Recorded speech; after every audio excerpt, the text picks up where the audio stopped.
Dutuel. It's been a major factor, Dutuel. Full of industry. That's a good ball. This is Ferreri. And it's in. Lovely move, straight through the middle. And you have to say it's been coming for 5, maybe 10 minutes.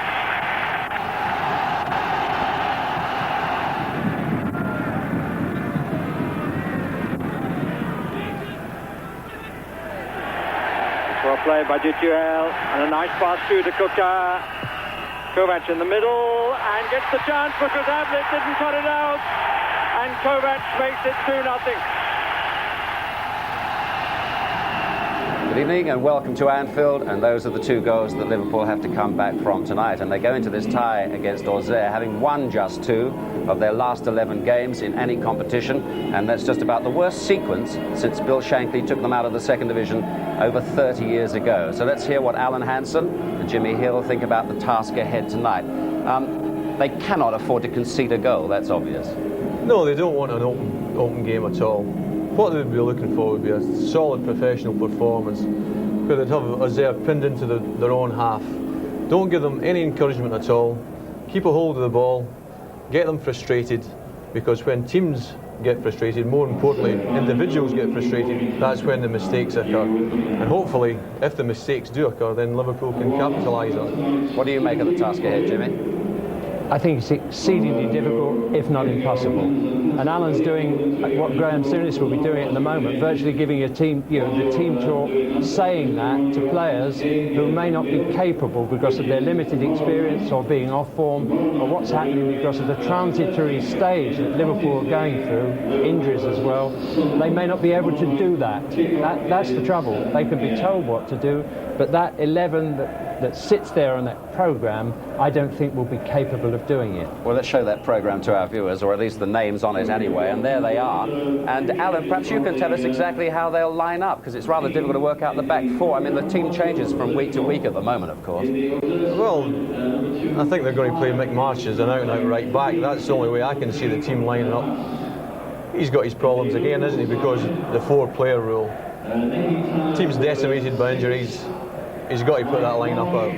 But certainly it's an attacking line-up. And hopefully somewhere along the line, if they can get an early goal, that would make all the difference. The unknown factor in all this is how Auxerre will react under pressure. Yes. And how they travel. That's right. If Liverpool can get an early goal, get the crowd on their side, then who knows what can happen. Now, a lot of our viewers will wonder where Dean Saunders is in that line-up, Jimmy, won't they? I mean, they paid 2 point whatever it is million for him, and he's not there, but it'll be something to do with the 4-foreigner rule. The 4-player rule really was changed the whole attitude of British clubs, English clubs, to European football. It has. The whole planning of your staff has got to be different as a result of it. And Liverpool are in this transitory stage. The last thing they wanted, a club that are seldom affected by injuries historically, all of a sudden have a massive injury list. And it's hit them just at the wrong time, wanting to come back into Europe, wanting to play wonderfully well, and they have that bad fortune. But on the other hand, I'm not being too pessimistic.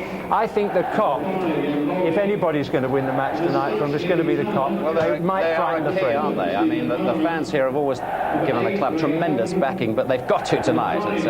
You're right. Traditionally, on big European nights, the Kop can make all the difference. And as we said before, we don't know how the French are going to travel. If Liverpool can get an early goal and take advantage of it, get the Kop on their side, then anything can happen at all. It was a long while ago, but I can tell you playing here, when you're running with the ball and a Liverpool player, may be 3 yards behind you, the noise is such, you feel he's half an inch behind you. That's the difference in playing in front of this crowd. That's right. Once the French side come down the tunnel and see the sign, "This is Anfield," that says it all. It's frightened a few people over there. It's frightened a few people in this time. Including me. Did you have that suit when you were playing here, Jimmy, by the way? Yes, I did. Hey? I did. It was given me by the then Fulham chairman, Tommy Trinder, because he'd worn it for a few years on the stage. I think the point is here tonight, though, we've got a tremendous match in prospect, haven't we? Because it's a live match, 2-0 down. Liverpool at home. They've got chances. We can't be too pessimistic about it. They have got chances. Yeah, I'm only stating the facts as you look at that very young team in many cases, lack of experience and things like that. I'm stating the professional view, but football's about heart and emotion, and maybe they can rise to it tonight. Liverpool players tonight have got to stand up and be counted. Well, there's the cop. And what about those young players, though, like McManaman and Marsh and Tanner and people like this that haven't been in the team very much or very long? How do they feel going out there for a tie like this, do you think, tonight? Are they confident boys? Well, they will be confident. They've been playing all season. Obviously, the team hasn't been going that well. It'll be up to the more experienced players to help them through it. The most important thing for me would be the first 10 minutes, not to let those Auxerre players settle at all. And then, as I said, get them frustrated, and the mistakes will definitely occur. Okay, thanks Alan, thanks Jimmy. Let's sit back and enjoy it now, and our match commentators are Trevor Brooking and Barry Davis. Tremendous reception for the Liverpool team from the Kop, and the Kop have a part to play this evening, there's no doubt about that. Let's just check again that Liverpool lineup. The two changes compared with the first leg, Jan Mulby and Mike Marsh in the starting lineup. Marsh was a substitute in the first game in place of the injured Steve Nicol and the youngster Jamie Redknapp. As for the French, well, they've only had to make one change forced on them by the suspension to William Prunier, who was booked in the first leg, his second booking of the competition. So in his place comes Darras, which might mean a change of role for Mrs. Kazmarek and Roche. Well, 2-0 it was in the first leg to the French. A 2-0 thrashing it was described, and it certainly would have been that, but for this man, Bruce Robillard, who had an outstanding game then, and will not be wanting to see too much of the ball this evening. In contrast, Liverpool will want to stir this man just a little bit. Bruno Martini, who barely touched the ball except for back passes in the first match. See the wind ruffling his hair. Wind always a problem, and it is quite strong and a bit of a swirling wind, Trevor Brooking. It is, and it's one of those occasions though where Liverpool, I think, have got to try and revert back and as Alan Hansen said, get that possession game that was so apparent in their memorable years in Europe, and it was such a feature that they seemed 1 week to play in English football with that slightly faster pace, and then midweek adjust to the sort of European scene where it is a patient, a slower game. But perhaps this evening, that first 10 or 15 minutes, they must pressurise Auxerre into realising it's not going to be quite the same as that first leg. And the noise of the Kop in good voice at the moment, I'm sure, will play its part, as we say. And that opening 10 minutes, if they can create one or two chances, get one or two finishes and test the goalkeeper, who knows what can happen. But I must say myself, Auxerre are going to be a very difficult proposition.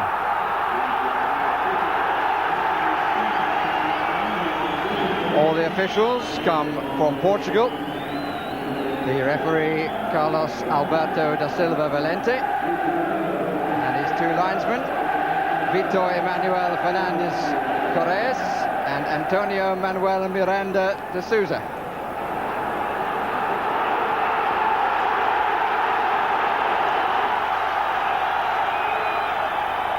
And Liverpool are playing from the Kop end in the first half. That's the way they would want it.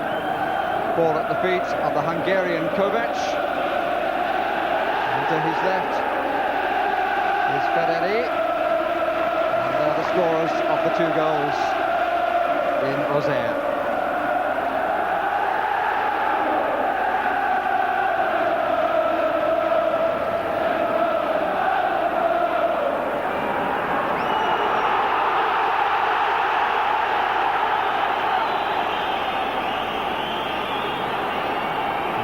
Long pause from the Portuguese referee. He's not going until it says the right time. And when we do go, the kick-off was actually illegal because two players were in the wrong half of the French side. But no matter. Early touch for Gobala.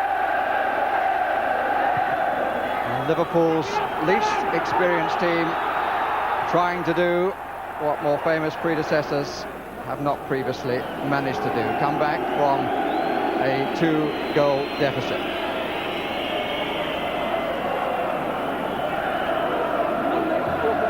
4 times they tried, including the Super Cup, and 4 times they failed.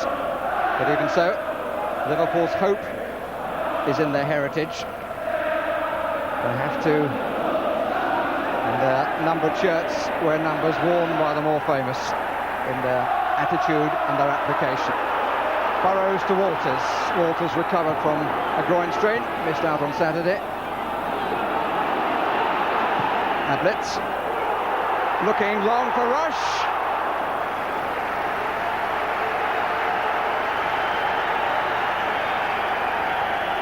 Ablett saying that his form has disappointed him as well as those who would wish him better.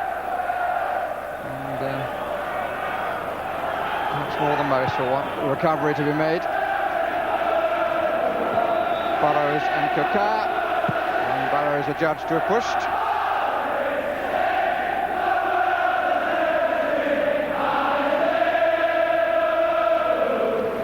Anfield is by no means packed, but the Kop end is pretty full, and the noise seems fairly vintage. Kaká is onside. Bit of a split scissor kick by Bruce Grobbelaar, just in case Kaká wanted to come too close. He's so intent on doing his karate kick there, he forgot about his throw out. But just from a formation point of view, Mike Marsh is in fact playing right back, and he'll have an important job because Vairua down the left was very talented over in Auxerre, and so it's a big responsibility for him to keep him quiet. And Rush is playing up by himself with McManaman more than anyone going to be joining him. But Mulby and McMahon together in central midfield.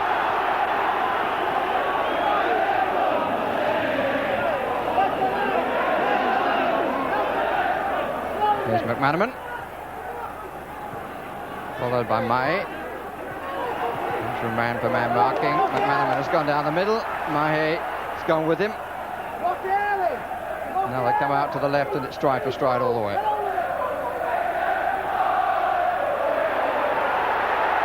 And McManaman gets away, and a straight penalty. Mahé the challenge from behind. And he's staying down because he got a kick in the calf. But the penalty with only 3 minutes on the stopwatch. They followed each other quite a distance. There the ball was won. Mahé felt that he might have been clobbered a bit, went there and caught back of ankle rather than calf. And the referee, who was well placed, had absolutely no doubt about it at all. That's the stuff of dreams, isn't it? Well, I just know I wouldn't like to take the penalty, that's for sure, but it's just the start they needed. It was a penalty. It just stumbled the defender when he first went to get possession, which enabled McManaman to actually get in front of him. And he actually took his foot back to have a shot, and then he lunged in for the tackle and caught it on the downswing before he'd made a connection, and it was a penalty. He went down. And the man with the responsibility is the big Dane, Jan Mulby, only just back in the side. Rarely can there have been a more important strike for Liverpool. Gives an indication of the wind and the further test to the nerves. Mulby against Martini, and Liverpool lead. Cracking penalty, curled right on top of the handbag in the corner of the net. Quite amazing. Whatever he was thinking at this moment, I don't know, but he must have been totally relieved. The keeper goes the right way, a bit of a teaser, but it got past him into the corner, and just the start needed. Amazing. And I'm inclined to think that might be the first direct shot that French goalkeepers had to face in this tie over the two legs. And it's changed the atmosphere of the whole contest. The prayer was for an early goal, and the prayer has been answered.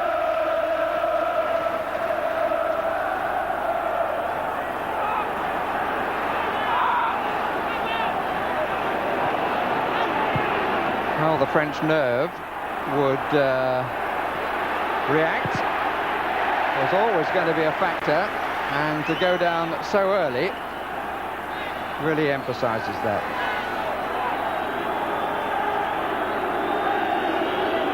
And the contrast between here and up at Parkhead, Charlie Nicholas has just missed the penalty for Celtic. Would you believe it? They've got even a harder task than have Liverpool. It's good play by McManaman. Clearly going to be the pattern. The ball played up to Marsh, played up to Rush rather. He'll want support coming from both sides, and the nippy Walters should be the first to show.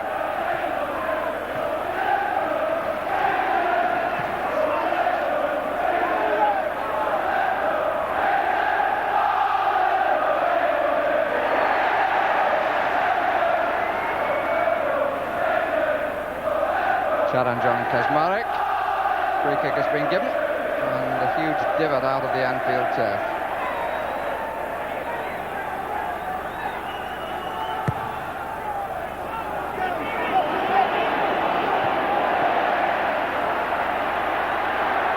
McMahon.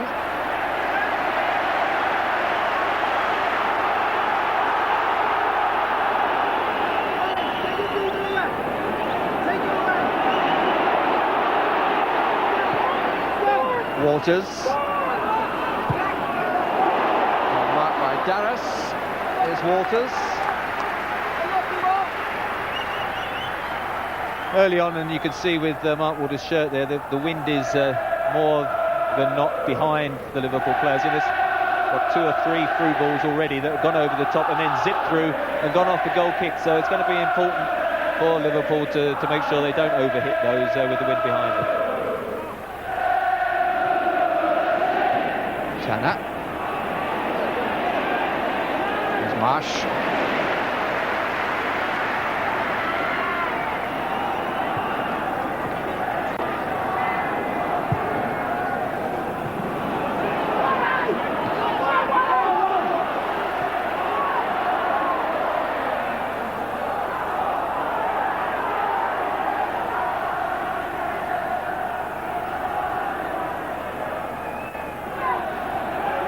Mulvey. Bit off the shins, but it worked. And then he was rushed out of it. This is Peretti. And Courage, good save! Taking up where he left off in front. Here's Grobbelaar. Free kick. Wonderful save. He timed the challenge so well. Got away, and that's an indication, though, that Liverpool, having made this fine start, does not let the blood go to their heads too much. Because they were caught then by a very quick break, and they should know from the match in Auxerre how quick the 2 wingers and the centre-forward, I think we're entitled to call him, is.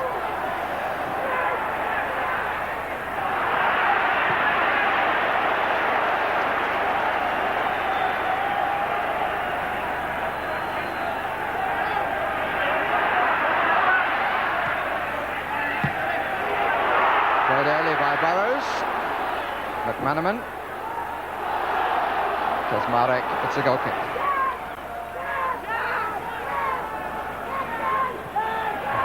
Animated Graham Souness, and possibly about this, Kovac got an opportunity, he thought, and Grobbelaar, right down at his feet, parried as the shot came in.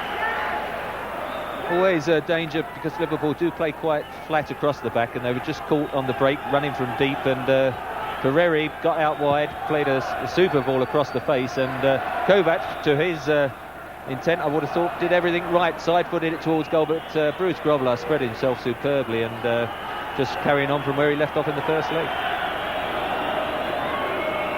They played 10 minutes of the second leg, and Liverpool lead 1-0. 2-1 down now on the aggregate score. Bayrou being given no chance to build on that left touchline. Marsh, his challenger.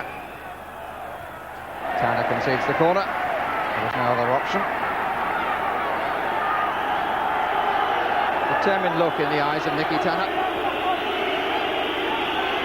Jean-Marc Peretti has gone to take it. It's experienced French international, although he hasn't been in the side for a year. Hoping to get back. Coquin on this side, a good claim. By Grobbelaar.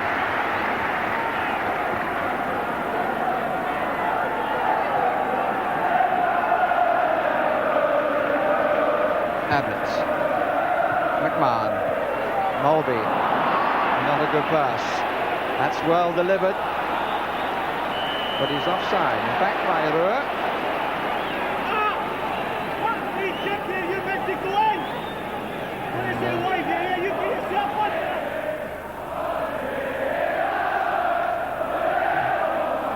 Graham Souness's volume is on a par with that of the Kop, and he's only got one voice. McMahon. Well, Mulvey tried it, McMahon tried it, neither was successful. That's a free kick against Nicky Tanner.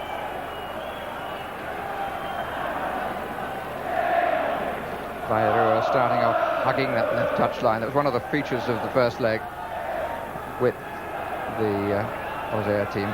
Auxerre, as they pronounce it in Auxerre. Auxerre and most of the rest of France. Coquin is up, so is Roche, no one near there. Well watched header. It's far too strong from Rush. He scratches his head and I'm not surprised.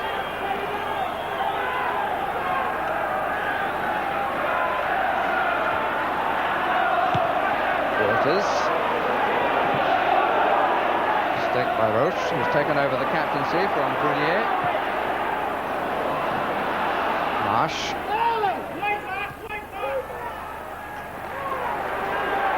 Ablett. Burrows.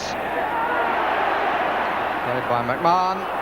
And nearly a good pass, but the flag had gone up for offside. The run by McManaman to look for the pass of McMahon. Steve McManaman played against Port Vale but has missed 2 league games since the first leg of this tie, needing the rest.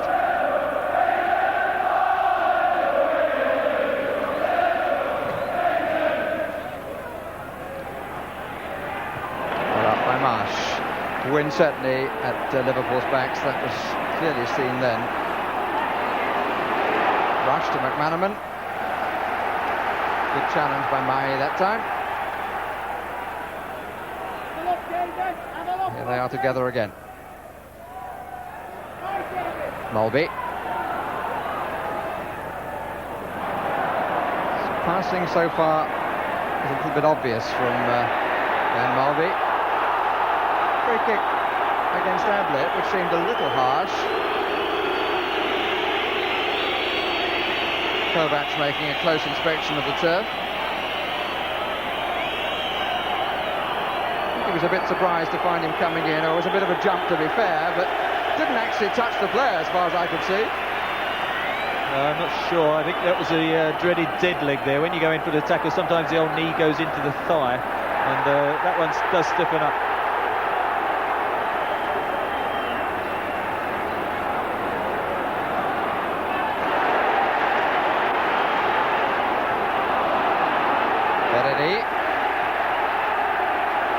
Fairly strong challenges, and a certain amount of jumping up and down.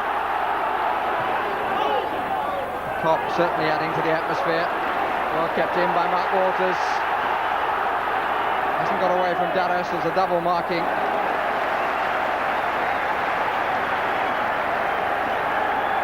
As Marak was the extra man. Different role for him. Playing as the man at the back. Kovac asked for attention, but the referee says if you want it, go off. McMahon is down as well, and he wants attention.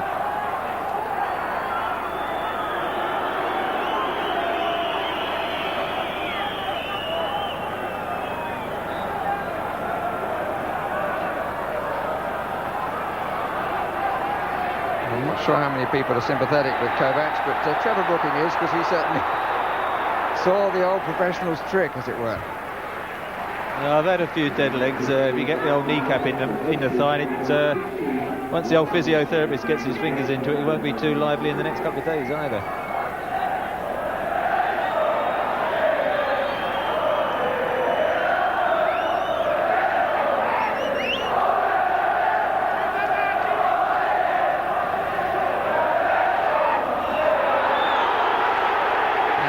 Seconds being wasted, and the referee doesn't like that, and he's taken the name of Darras.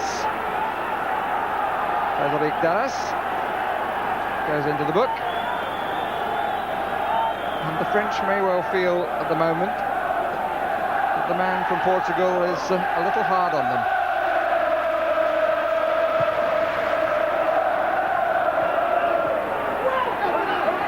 McMahon.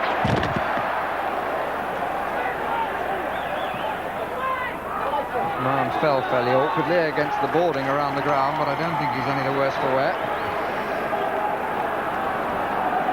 So the match on the boarding might have come off the worst. Ablett.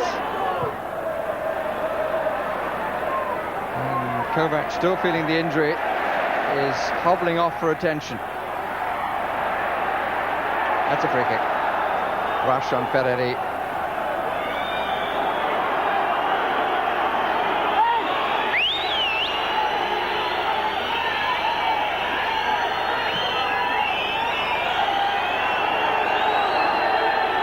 Wanted proof that Trevor Brooking is right. There it was.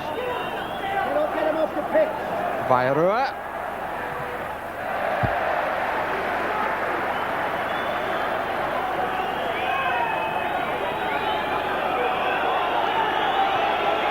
Second corner for Auxerre. I think Ferreri might just wait to see if Kovac can come back into the action or not. He's back on the field, but about 30 yards out.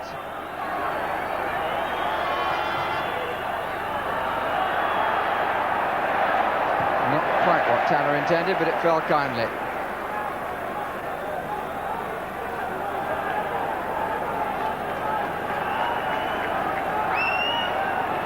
So it's to be hoped that he can run that off. I'd like to think that's a sentiment which will be appreciated in Merseyside, but I'm not 100% sure about it. Here's McMahon. And Walters. Martini has come to meet him and doesn't make a particularly good attempt initially. He got it the second time around. Martini currently the #1 choice of Michel Platini. And Kovac is to take no further part.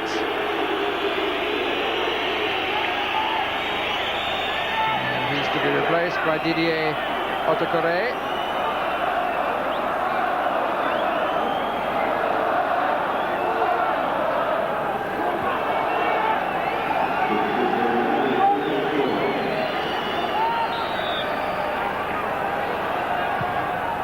Walters cross.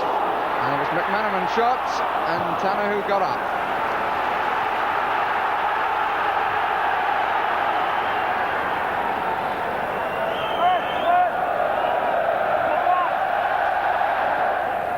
Paul had quite a long journey on the roof. Jan Mulvey is going to take it, so it could well be a long one, longish. Ferreri wanting it to drop out, and it didn't. Rush didn't get there. Rush was ahead of him. McMahon.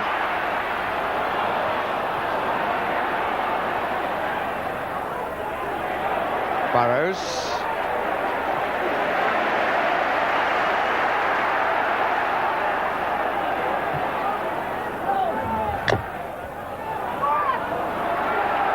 "20 minutes gone.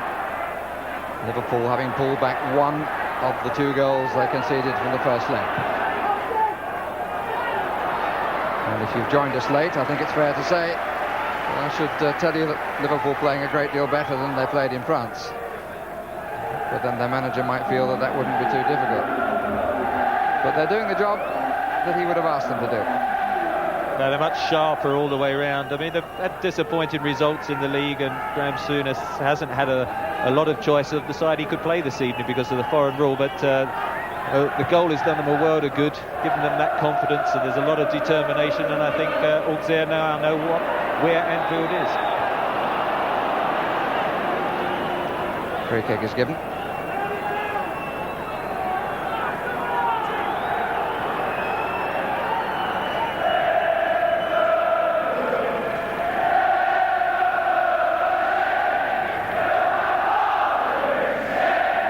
Dutuel is going to take it. I have a feeling that's the first time I've mentioned his name, and he was such a factor in France. Well, one presumes from the pace of that was a shot. If it was going wide from about a foot after being struck.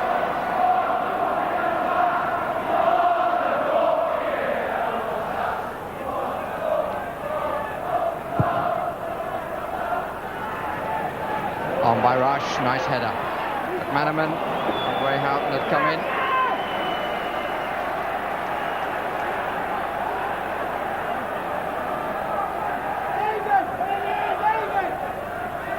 Otakore. Ball was out. Which you can see, I think, from that little moment, that he's another French player who enjoys being in possession and taking people on.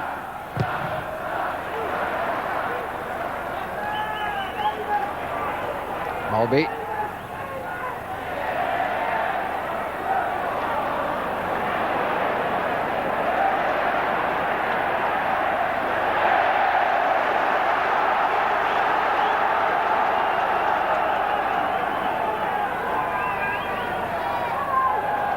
Manaman.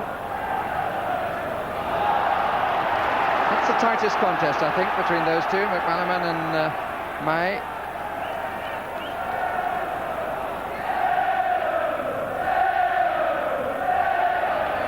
Houghton losing out to Guerrero.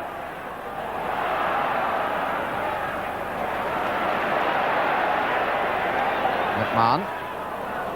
Walters.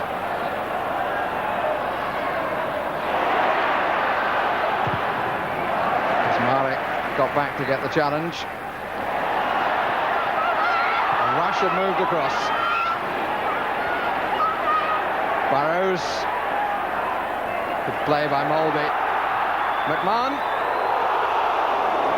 and as the shot came in, as you can see, we've got a little bit of bother by somebody who wanted to join the goalkeeper.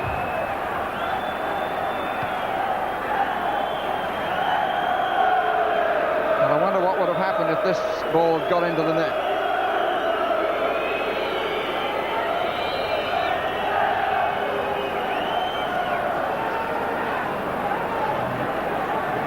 To readjust the netting. Just a couple of rather stupid people whose names will be noted by the police, which will be ignored by everybody else.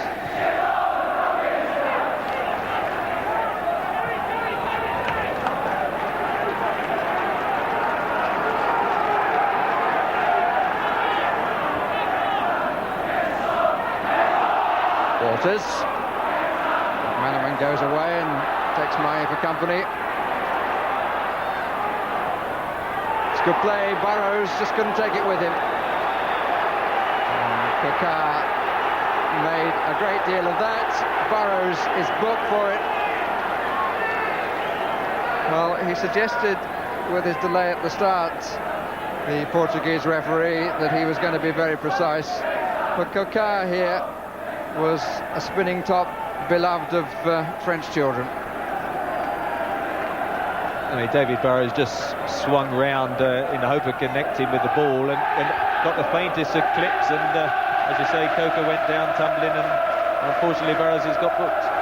But I think out down the left-hand side, Mark Walters, who, when Darris, who's marking him this evening, came on at half-time, Mark Walters definitely had the beating of him in the first leg, and I think if they can get the service out to him early to his feet and he can run at that defender, Darris, I think that might be the opening. Liverpool can create a chance.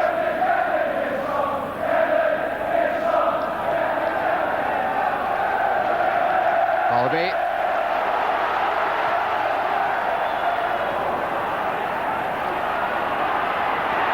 Mulby.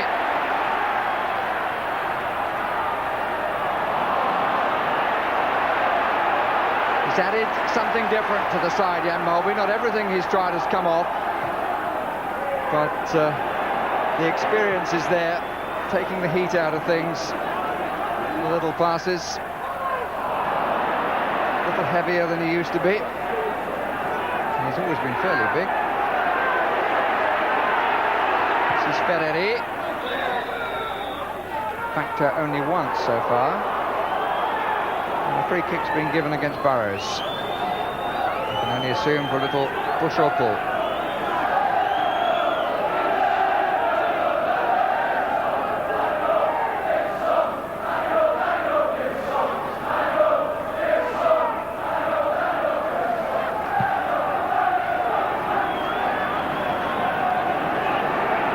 Auxerre. Play by Mike Marsh. Houghton. Held it up nicely, found space nicely, found McMahon well. Free kick against May. It was a bit of a hospital ball.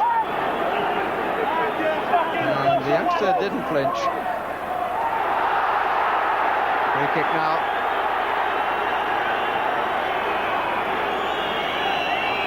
Against Daras.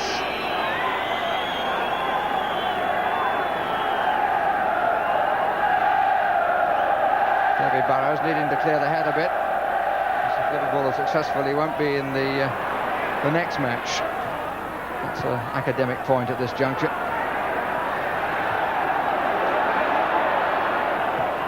All's out.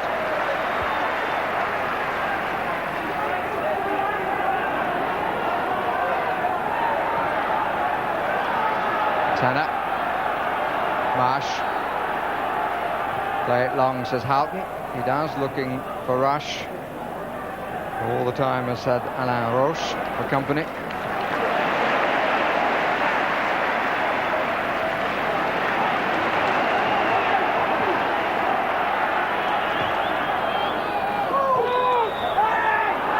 this time McManaman is the guilty party and knew it.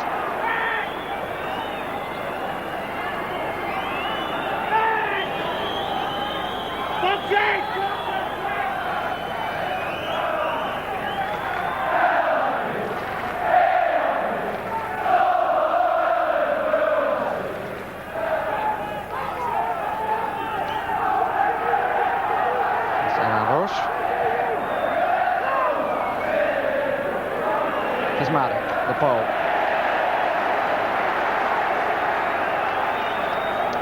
A year ago he captained his country against England at Wembley, but won't be playing against England next week on home soil.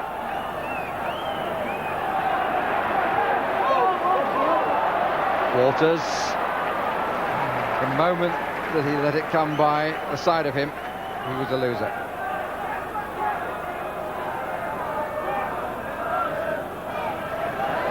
Ablett.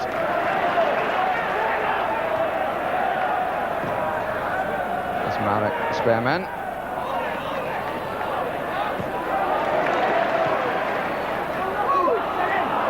And again.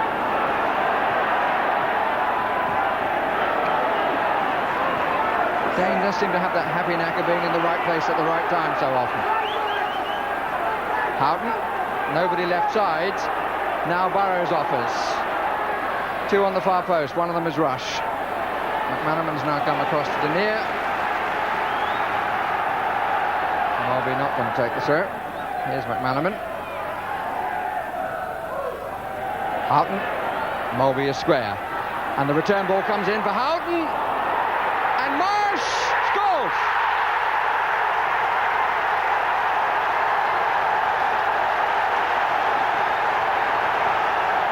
It's taken just half an hour to square the tie. Mulby's wonderful pass. Houghton, the instant cross. Marsh, the decisive header. Well, it's a superb ball from Jan Mulby. Good floated cross by Ray Houghton, and credit to Mike Marsh. heads it down, perfect header, goalkeeper no chance. But Jan Mulvey's provided the subtlety that man used to provide in a few years ago.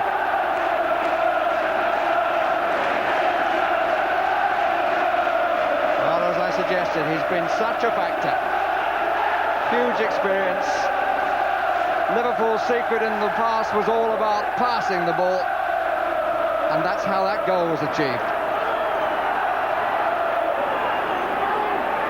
McManaman makes the run to the right.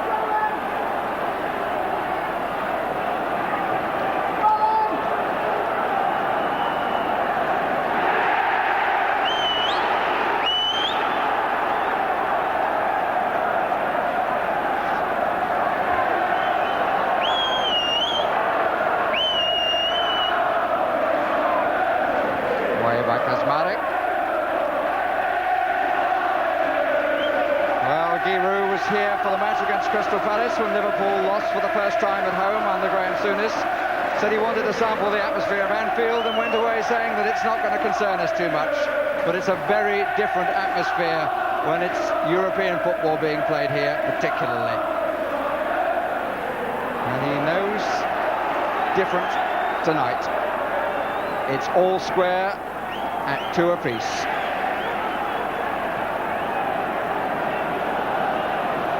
Still in the mind, Liverpool must be conscious that if the French were to score, that is an away goal.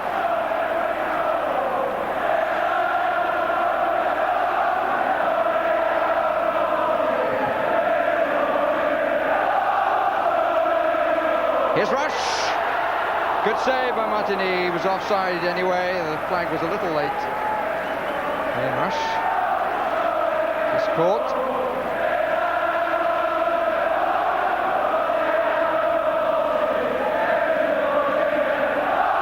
The French defence a little bit rattled now, and of course they're missing their skipper Prunier, who was booked in the first leg, and there's no doubt his influence at the moment would have helped settle them down, because 2-0, 35 minutes into the first half, I think is beyond anyone's wildest dreams.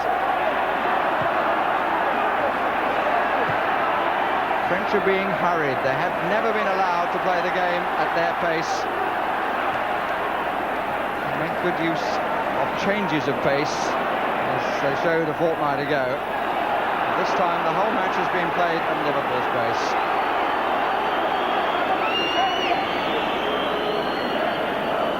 And the yellow card shown, and the recipient was Mike Marsh. There's the missing skipper. The white coat, William Prunier.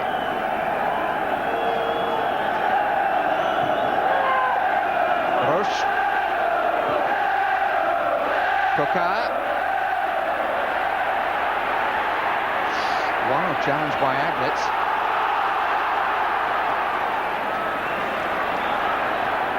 I think Ablett's looked sometimes worse than it was, because Bayrou, who has switched down the middle now since Kovac has gone off, did tumble again, and that is something I think the referee's got to be conscious of. The French team definitely don't mind a tumble at the wrong time, and Liverpool themselves, having picked up a couple of bookings, seems the referee doesn't hang about before bringing the card out, so certainly don't want a red card. Walters taking on Dadas. Free kick against Rush. Play the man, not the ball. Ian Rush, 3 goals short of Roger Hunt's record. 17 goals in Europe, Roger Hunt scored.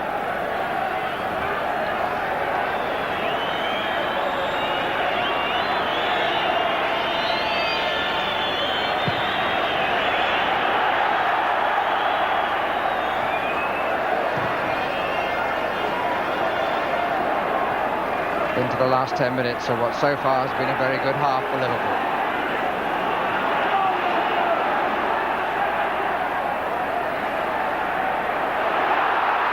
Marsh and McMahon tackling each other. That wasn't a bad attempt by Ferreri, because Grobbelaar was well forward. Ray Houghton doing a good job. Mulvey.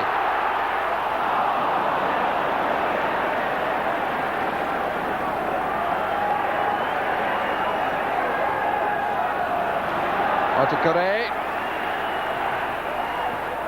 Miss kick by Ruhr. Good challenge by Evlid after his error.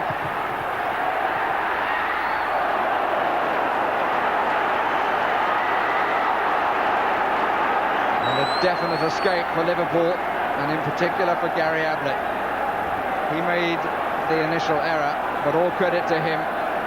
He won a crunching tackle which saved the situation that he created. Cross came from the left-hand side, and unfortunately for Gary Ablett, he's sort of naturally left-footed, and the cross came to his right, and he went to whack it clear, and it scuffed off his boot, and as you say, then he did block the initial shot, but it was a lucky escape. A goal conceded now just before half-time would be disastrous.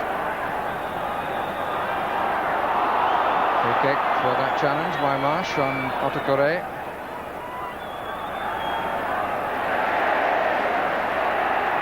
Houghton.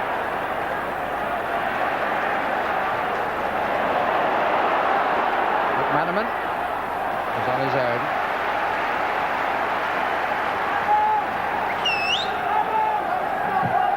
Part of young man's education, Steve McManaman.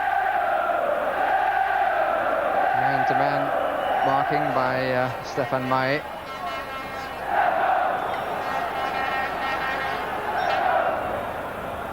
Walters. Dallas trying to get there first.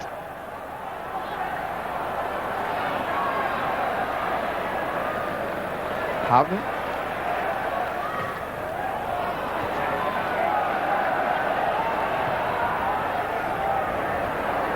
Difficult bounce. Well done by Ablett. Mulby. Just a bit too long for Rush. That type of ball over the top by Mulby in the second half would hold up in the wind, and they might have more joy when he's making those sort of runs and can run onto them, as I say, when they do hold up and don't run through to the keeper.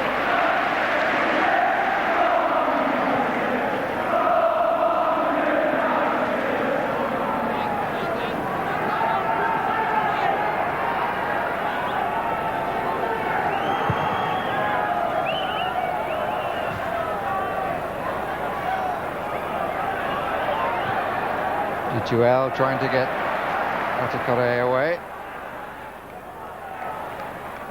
Tanner.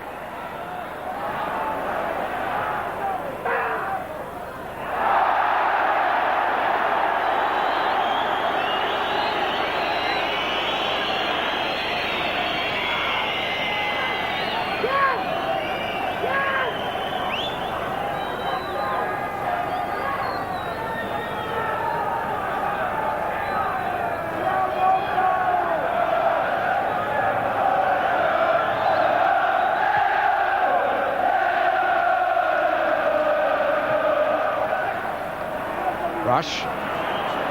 Walters. McManaman. McMahon. Mulby. Spare man is Burrows. 5 involved in this attack. Handball. Good spot by the referee. I think the Dane would have taken action if he hadn't spotted it, but it was a good spot. I think it was impossible to see for the referee to see, but I think Jan Mulby loomed over him appealing, and he thought, right, I'll give it. You're not suggesting he couldn't see around Mulby's physique, are you, Trevor? No, I wonder whether Mulby would think about a curler here. Judging by Houghton's position, it might just be a little push-up. It's now crowded so much. They pull away, and he gets a deflection, and that is a very good save by Martini.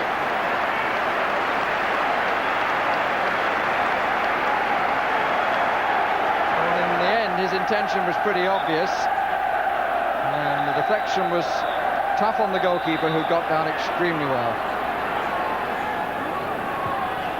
Walters lost control of it.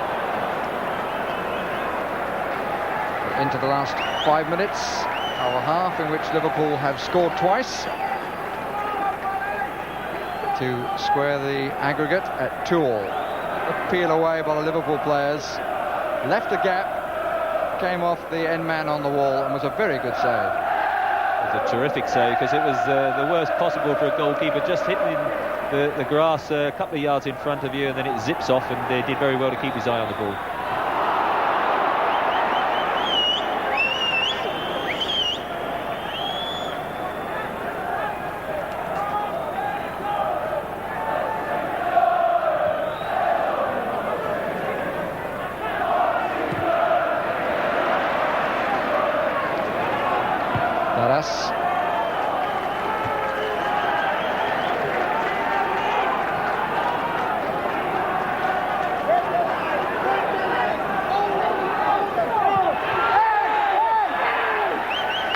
Liverpool's way. Bit of holding by May. Steve McMahon keen to get possession. Tanner has joined Rush on a line with the far post.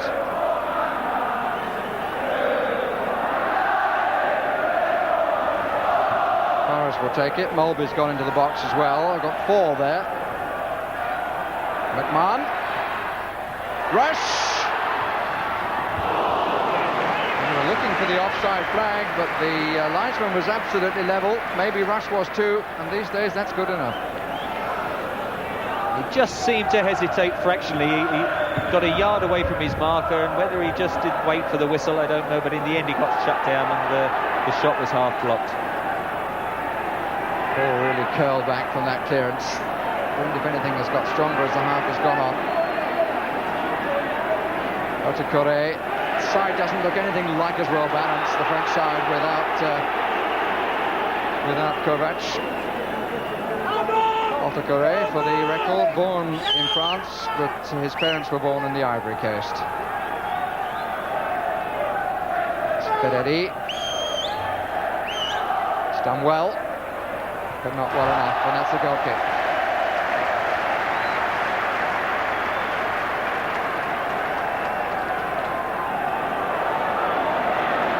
McMahon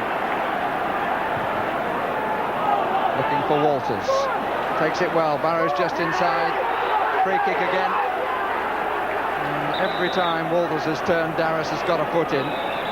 Complaints from the Liverpool bench. Phil Borsma getting a bit cross with the referee, and the referee wants to talk to him. And Souness, I think, interceding, trying to calm things down. Borsma seemed to be saying that's the 5th time that sort of challenge has been made on Walters, and now the official law is getting involved.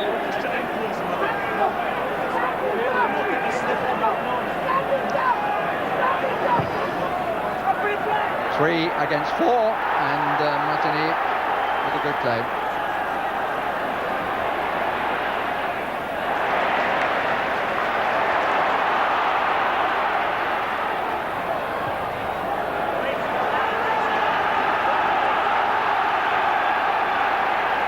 Available for the throw. Into the last minute of the half. And the free kick is given. Oh, what a terrific half it's been. Liverpool had the disappointments in these opening 2 or 3 months of the season, but this has to be, I would think, the best performance so far. Souness must be delighted, and the key difference is they just haven't allowed the French team the space that they had and enjoyed in the first leg, and they are very much ball players, and if they are given space there are problems, but they haven't had it on this occasion. Good play by Walters and then by McMahon, but not on that occasion by Mulby. Bayrou, Dutuel. It was Mulby who blocked. Would have been a corner if it had gone out, but that wasn't the best of clearances.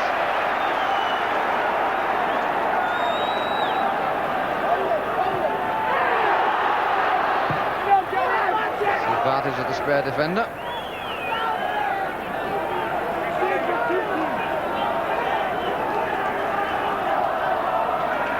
He's such a demanding, appealing face, the manager. Could be a pretty harsh one too from time to time.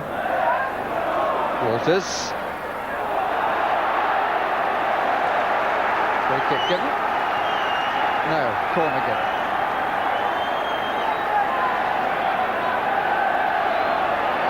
Time for it. A little bit of time, the referee's allowing for stoppages. And Rush trying to get there, but pushed too soon.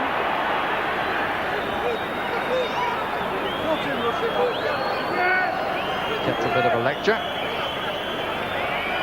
And maybe he says he doesn't understand Portuguese. The message is fairly clear, but there are none so deaf as those who don't want to hear.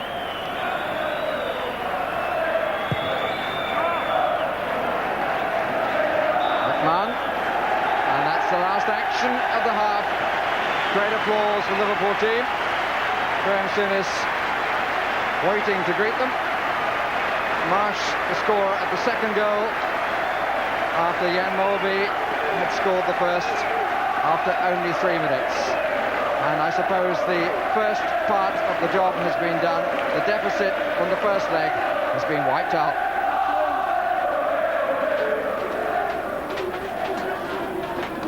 Well, I think we might have been a little bit despondent going into the match because they've never come back from 2-0 down in a European tie here. And here's a team, a lot of inexperienced boys, and they've done it so far, but they've got to be careful about that away goal, Alan, haven't they, still? That's right, tremendous first half. They showed a lot of effort, attitude and commitment, allied to some great play. And they come out the first half with nothing but credit, but the job's only half done. There's no point in playing like that in the first half and go out the tie.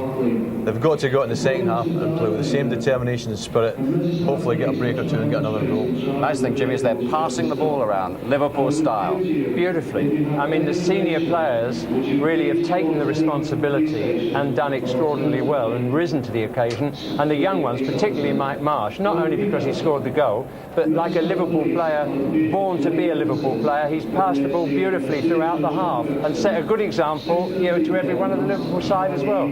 First class performance, but Alan's so right, we're still, our knees are slightly knocking because the French are going to change now. Yes. Yeah, their attitude will be different. Yeah. Well, we'll have a look back at some of the incidents in the first half in a couple of minutes' time, but of course this time next week we'll be looking at England in Poland, where of course they've got to draw at least to qualify for the European Championship final. Graham Taylor, as you know, announced his squad, an interesting squad this week, and David Davis has been along to see the England manager. Graham, is it a fair summary of the past month that the England manager's honeymoon period that lasted about a year finally came to an end? Well, I don't think there's been a honeymoon period. See, I've never seen it that way, because from the very time of my appointment, there would be people who disagreed with my appointment in the first place. So from their point of view, there's never been a honeymoon period. People, it's just a phrase, that is. It doesn't mean a thing. Because if you go back to the very first game of 15 months ago when we beat Hungary 1-0, the praise as such, if it was muted. Then we beat Poland 2-0 in our first competitive game. Well, that was okay. And so it's never been something that's been a honeymoon period anyhow. The last month, certainly from the Turkey performance, and as the manager, I mean, I was the first person really that said that wasn't very good when I came off. I mean, what more do people want? I don't need, but of course I accept that everybody's going to tell me that it wasn't. And of course that performance wasn't a good one. We got the result, and that was the important thing. But certainly there have been one or two situations in the last week, and unfortunately Steve Harrison's resignation was one that caught the headlines as well. But that's part of management, be it at club level or be it at international level, so you cope with those kind of things, and all the attention now is Poland. I think many people were surprised immediately after the Turkey game when you said you didn't really know what had gone wrong in the performance. They then added, well, perhaps the manager ought to know. Well, I don't know why people lose that urgency or commitment, but I would certainly know the reasons. I mean, the point is, at the end of the day, is that the team didn't perform as a team. The shape and balance of the side wasn't right. We showed little perception from the middle part of the pitch, and certainly as well, we didn't have individual players going past people, and we lost our way. Now that can happen at international level as well as at club level, and we lost our way as a team. As far as Brian Robson is concerned, did you decide effectively at the end of that game with Turkey that you wouldn't take Brian to Poland? Brian was already, after the Turkey game, going to phone me to say that he wished to announce his retirement. This was after he himself was going to phone me, and Alex Ferguson actually convinced him not to do that in the event that I selected him for the Poland game And then his advice to Brian would be to go out to Poland, help England get a result, and then announce your retirement. So really, it's only one game earlier. The fact that I haven't selected him for the Poland game doesn't mean that Brian, as people sometimes have indicated, that now he's saying, well, I'm going to retire because I've not been selected. Not a question. He'd already made his mind up after the Turkey game, and it was, from all accounts, talking to Alex and talking to Brian, Alex had persuaded him just to hold fire. Now, I decided not to select him for the Poland game because you do have to look to the future. Have you given up on Chris Waddle? Chris Waddle is in this, but you've heard me. I mean, it's wrong for me to be pushed into the sense and never say never. On the other hand, one's got to be realistic. I've seen Chris, and it's not a question of saying when people get to a certain age they can't or won't perform, but I happen to agree with Chris Waddle when he says he's suited to French football. I don't disagree with that. I think he is suited, and what we can't do, we can't change all of the way of playing to suit any one person. We are in the business of trying to build a new England side because of the lack of availability of players through injury, because players have retired, and because certain players have, in fact, in my opinion, peaked and gone beyond international form. And I think anyone would accept that. The Irish you saw on television against the Poles. What impression did the Poles make on you in that game? I think that, I would imagine at the end of the game, as much as Jack was crying, the Polish people were laughing and jumping about, because with a quarter of an hour gone, the game's over, it's finished with. You would never 3-1 up. I mean, I'm sure Jack himself, whatever he says, at 3-1 up, then you wouldn't have given the Poles a prayer, really. In Poznan, you're bound to want to win, but will the first priority be to keep the Poles out, or will you actually chase the game? I think if you chase something and leave yourself wide open, it's rather stupid as well. And I think in this sense what we will do, we will go out, as we have done in the previous 14 games under my managership, expecting to win. And if we don't win, then we look for the draw. Now, we've achieved that on 13 of the 14 occasions that I've been the manager. No reason why we can't achieve it on the 15th. England in Poland next Wednesday. We'll have the first half highlights and the second half live for you. 6:15, BBC 2. We're on BBC 1 right now. BBC 2 next Wednesday for England's match. And then later on in Sports Night that night, we'll have Scotland against San Marino and Wales against Luxembourg. Both Scotland and Wales can still qualify, of course. And highlights of Northern Ireland in Denmark, as well as Poland against England, if you missed the live broadcast earlier. Well, we've got some match here now, haven't we? 2-0 down, they're back to 2-2. But, Alan, they had a dream start, really, didn't they? 4 minutes gone and a penalty. Absolutely fantastic start, to score after 4 minutes. Like we said, it was a dream start for them. And they've made some chances after that as well. McManaman here, he shows a bit of aggression. He maybe just fouls the defender, maybe. But it's a definite penalty. At least he showed a bit of aggression to get in the box. Can I just say that I thought he fouled him first, not maybe. Outside the area. Yeah. Now, what about the penalty from Moby? Well, he's taken better ones, I guess, but it went in. Yeah, the goalkeeper nearly gets it, but if it goes in, it's a great penalty, isn't it? I mean, he's got them, like you say, he's got them off to a dream start 1-0 after 4 minutes. And then we were expecting things to happen. I think the Liverpool players themselves were expecting things to happen. And it did happen for them. Yes, but we've been worried all along here about the breakaway goal, haven't we? Because Auxerre looked that sort of team. They're quick on the break. And here was an incident. We called him born-again Bruce because he's in wonderful form at the moment. I mean, he's the reason, if they get through to the next round, Bruce Grobbelaar's the man who can take most credit for this kind of thing. The position is lost. The striker does everything he should do. He's anticipated, spread himself beautifully, so there's no way that Kovacs can squeeze that ball past him. This player, he couldn't have done better with that ball. He couldn't have done better, and neither could Bruce, because that kept Liverpool into the second half, which is going to be very exciting, and hopefully into Europe while they buy time with their injuries. Well, he kept it down to 2-0 in the first tie, didn't he? I mean, he had a super game here. Now, here's Liverpool's second goal. Alan. This is a fabulous goal. Great move. Ray Houghton, great cross to the back post. And Mick Marsh coming at right back. I mean, to be playing at right back is hard for Mick Marsh, but to play in this game and score a goal, it's just fantastic. And as Jim said, he's been the best player on the pitch for me. That's a lovely ball from Mulvey, wasn't it? They're beautiful. It's all good stuff. Yeah. And Mick Marsh is coming at the back post and he's headed in. What do you feel about Moby's performance, Alan? I mean, he's come into the team, he's shown lots of experience, lots of nice touches, but just occasionally he's given the ball away once or twice, but I mean, it happens. Well, of course it does. I mean, he's given the ball away once or twice. He's only played 4 games. He's been out with an injury. He's maybe just lost that little bit of sharpness.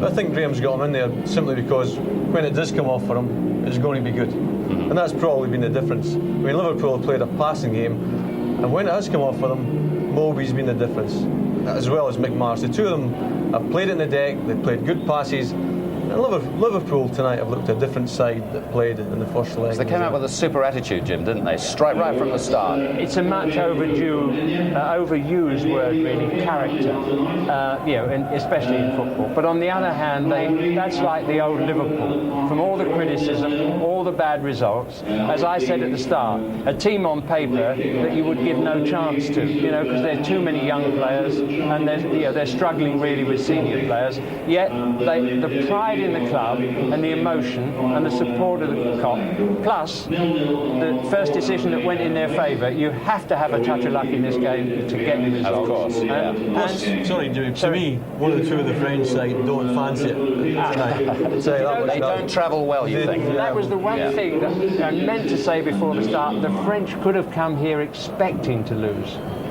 Maybe. We mentioned Moby and his influence on the game, and he had a free kick towards the end of that first half, didn't he? Which a speciality free kick. You see, the hole is made in the middle of the wall there, or to the left-hand end. And in fact, we've been slightly critical. Alan Hazard, this goalkeeper, and I wouldn't. He's the French international goalkeeper. We ought to remind ourselves of that. But that was a good save because he was slightly blinded, by the wall. Good free kick, driven straight through the gap. That's it for the moment. We're going to hear from your old sparring partner, Mark Lawrence, and he's here tonight. I don't know if you know that, but he's down there with Ray Stubbs. Mark, your opinion of that Liverpool performance? Well, it's certainly a frenetic first half, wasn't it? But they've got to be delighted going in, level goals now. And really, if you look at it, they've got 45 minutes plus another half an hour if they need it. And the most important thing is not to allow Auxerre to score. Big save by Bruce Grobbelaar, wasn't it? Straight after the goal, you're always at your most vulnerable as soon as you score, but that save could keep them in the competition. A famous Anfield night tonight, perhaps? Yeah, the atmosphere's certainly there. It's obviously nice for the punters and nice for the players to be involved in it. Mark, thanks for joining us. He wasn't a bad player to play alongside, was he? Pretty hot, pretty hot. He would say the same about you too. Just one or two thoughts about going into the second half, Jim? A worry. I mean, all that we can do is say it is a pleasure once again to see Liverpool playing in the style which we all know they can produce, and to see movements which take your breath away a little bit. And I just pray that they can buy the time tonight, get home in this match so that they can get some of their players back and be really the Liverpool we know. And it certainly wouldn't be a worry if they repeat the performance of the first half. No, quite, absolutely. All set for the second half. Stay with us. It's 2-2 on aggregate now. Anything can happen here. And let's rejoin Trevor and Barry.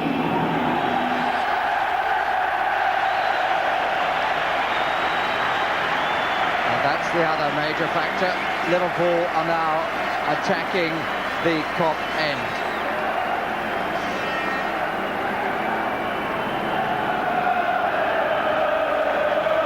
Mike Marsh, that was his first senior goal for Liverpool. And if Liverpool come through to the next round of Europe, it's one that he will never forget.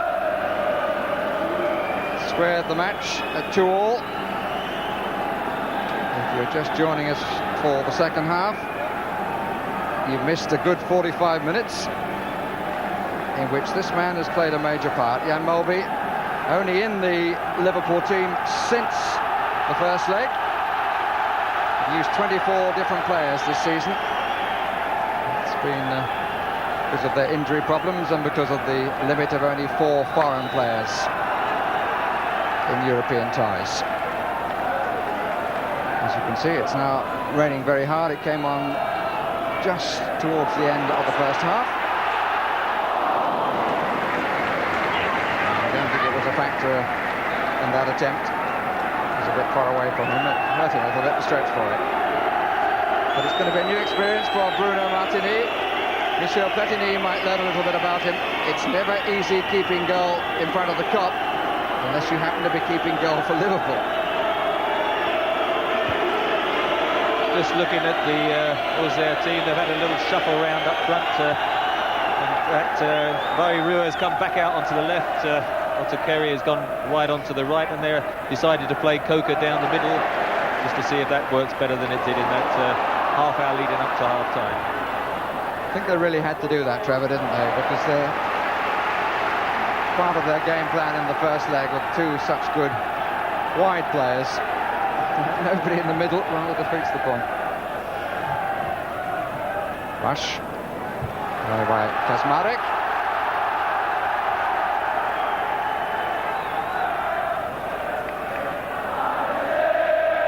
Liverpool with the rain coming into their faces. Wind is from right to left. Not the best of clearances by Roche.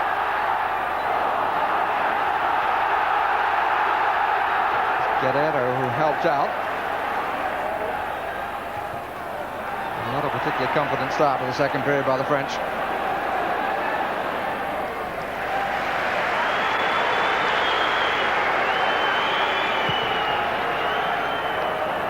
Since the first leg, they've played 2 games, Auxerre, and they've drawn both of them, 1-1 at Montpellier and at home to Monaco.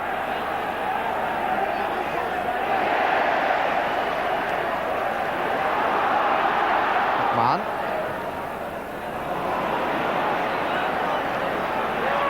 Away from home this season, the French team have scored only 4 goals in 8 games and have managed just the 3 draws.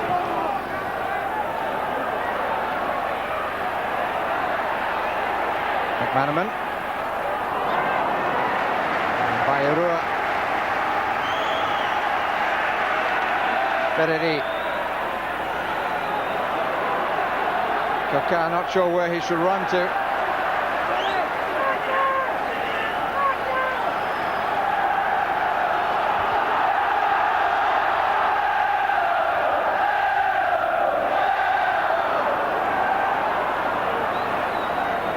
Free kick is Auxerre's way. Ferreri.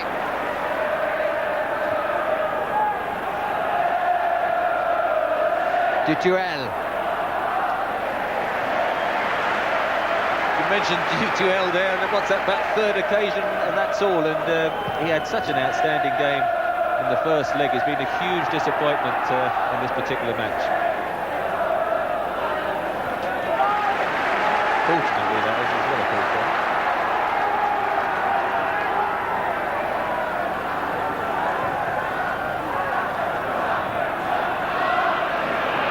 Rush.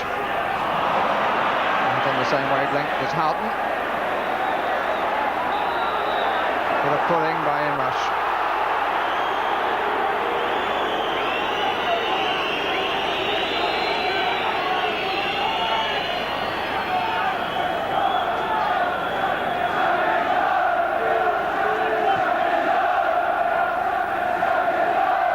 Bayrou.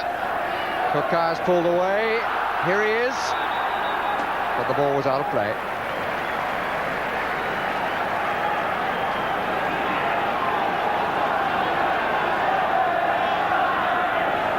Well, I wonder whether a certain David Fairclough is watching this match. It's the first time Liverpool have played a French side since they beat St Etienne and went on to get their first European Cup success, and the result of that tie on aggregate was 3-2. Fairclough got the winner. Whistle's gone. Free kick is against Burrows.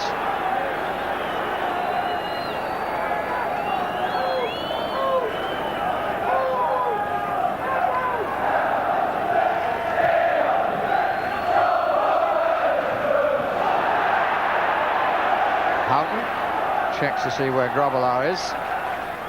Challenge was from Bayrou.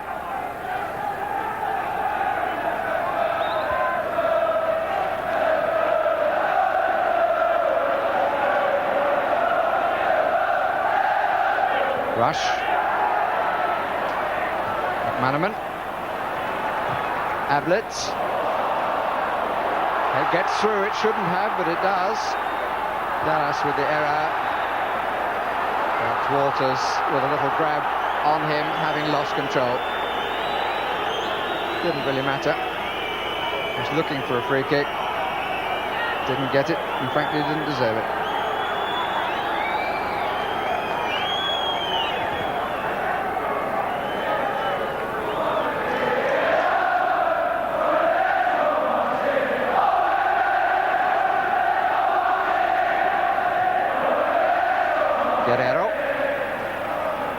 forced to hurry.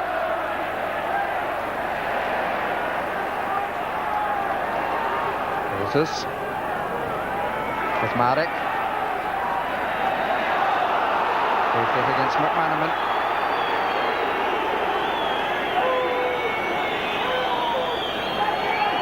Kukar down the middle. Bayrua to his left. Ablett's header. Well played by Walters. McManaman. Never really had the ball under control. Otukore. Offside. Kukar.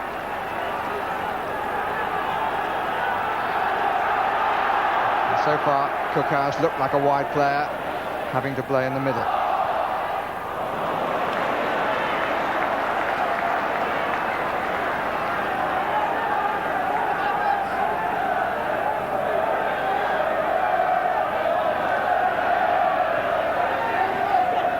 Nice touch by Bayrua. Ferreri. Ablett's clearance. Liverpool throw.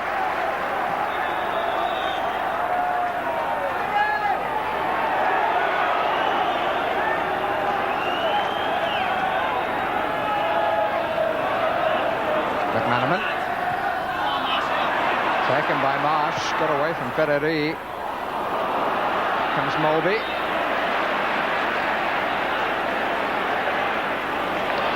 Walters.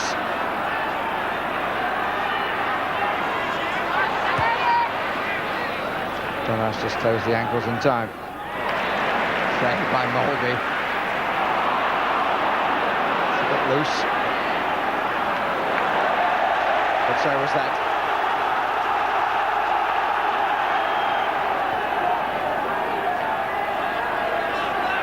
McManaman. Good tackle by Kazmarek.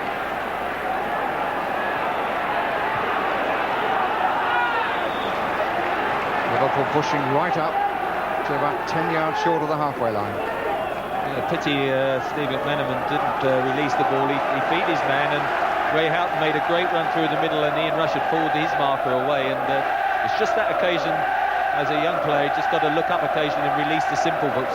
Sometimes that's the most devastating.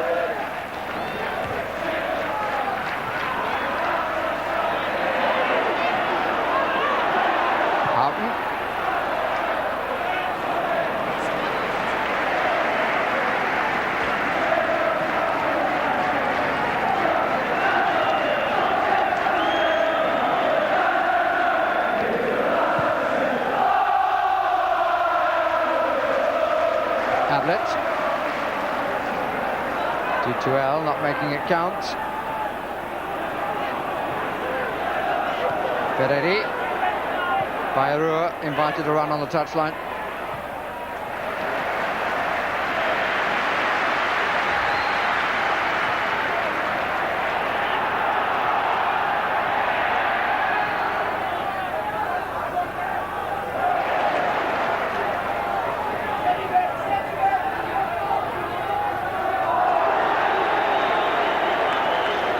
Referee didn't like the challenge. Too many studs showing.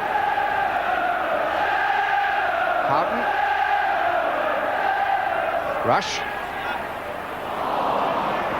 Ferreri covering the possible run of McMahon, but McMahon had come out. We've had 10 minutes of the second half, and the tie very finely poised. I just get the impression that the French have gone some way to coming to terms with their new position. Here's Tutuel. Ferreri. Bayrua.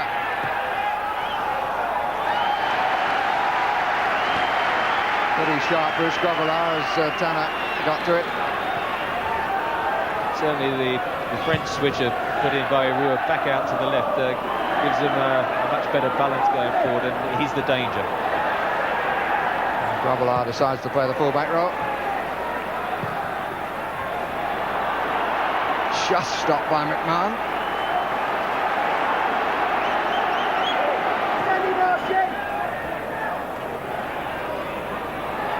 Challenge by Auxerre. It's out.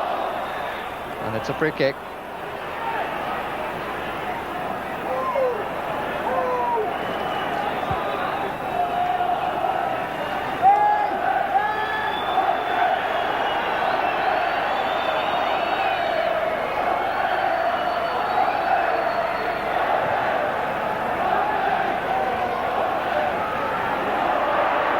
Pederi, Ablett.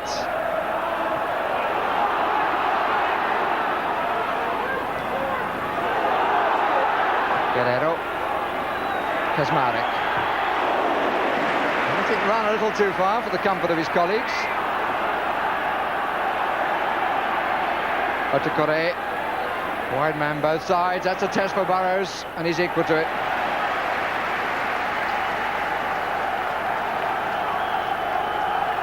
That was Darras who posed him the problem. Indicative, I think, of greater confidence in the French.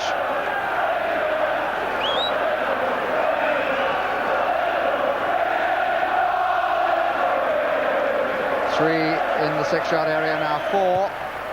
Four is there. Just a touch from Gobala. Auxerre was hoping to swing a left foot at that. Auxerre again. Roche's shot was the one that was blocked. Danger should be over now, and is. Good play by Marsh. Stood his ground well too. This could be promising. Break left side with Walters. Didn't actually have to run on to that, which might have been better. D2L with the challenge. Got to make another one too. McManaman in the middle. And Walters very nearly catching Martini, looking too early for the cross.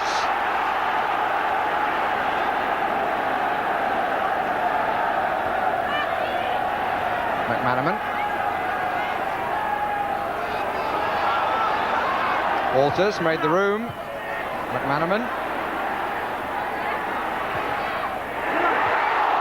Good header. Rush.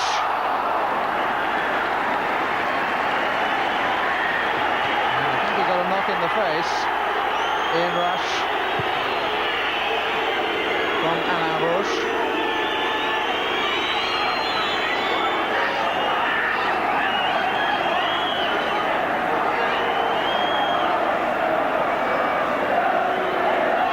Good measured build-up here by Liverpool, and as you see, the chip to the far post by McManaman there. Ray Houghton trying to get in, and not a good clearance, and as Ian Rush tries to get onto it, the defender gets his boot. There's a combination to the ball in Ian Rush's face. Just checking, is there any dental work needed tomorrow morning? But I'm sure he's going to be all right with the game so delicately poised at the moment.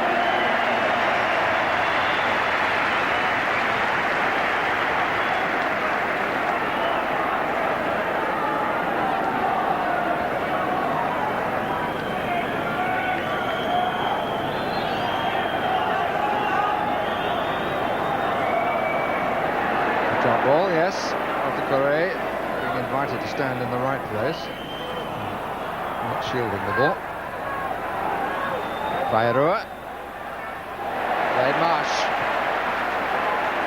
Played well in this right back position.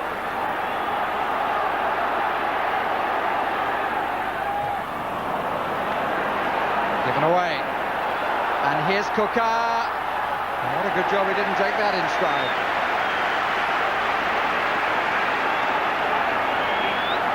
If Liverpool are pressing for a goal, there is clearly a threat at the other end. I think Liverpool just, at some stage in the match, having gone 2-0 up at half-time, there was bound to be a lull. They're going through that spell at the moment, and it's very important they don't concede that goal, and certainly Coca had a very good chance because it was a good through ball, and his control for once let him down, and Tanner got back well. At this stage, I think Liverpool just got to dig in and make sure for 5 minutes they try and deny the space that suddenly the French team are beginning to get.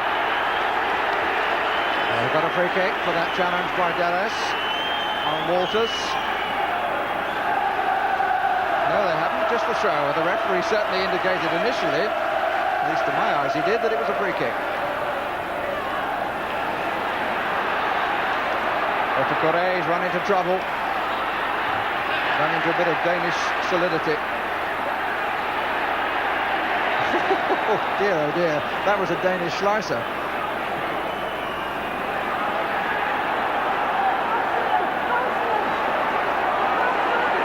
Guerrero, good tackle by Rush. Oh, no. Well, the referee's given the free kick, but the ball was cleanly won, but the referee's angle was rather different from ours. If he had our view, I don't think he'd have given the free kick. At least I hope he wouldn't have done. Continental referees prone to give this sort of tackle. It was a good tackle, as you see. Did get the ball, and the French midfielder goes down, looking for the free kick, which he promptly got.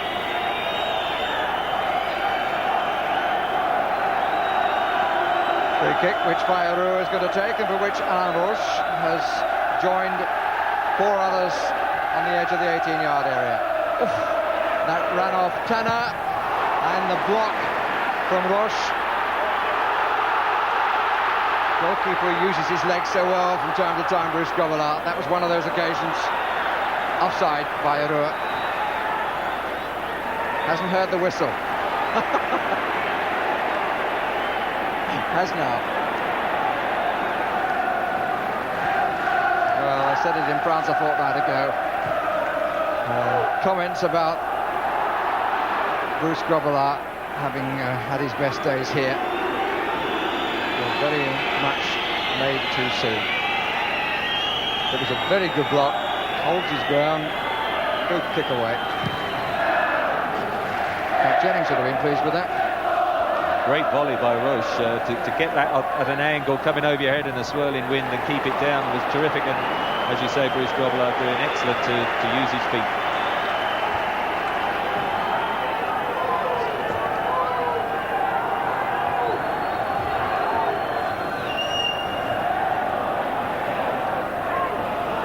Quite what Walters wanted. Houghton got up well.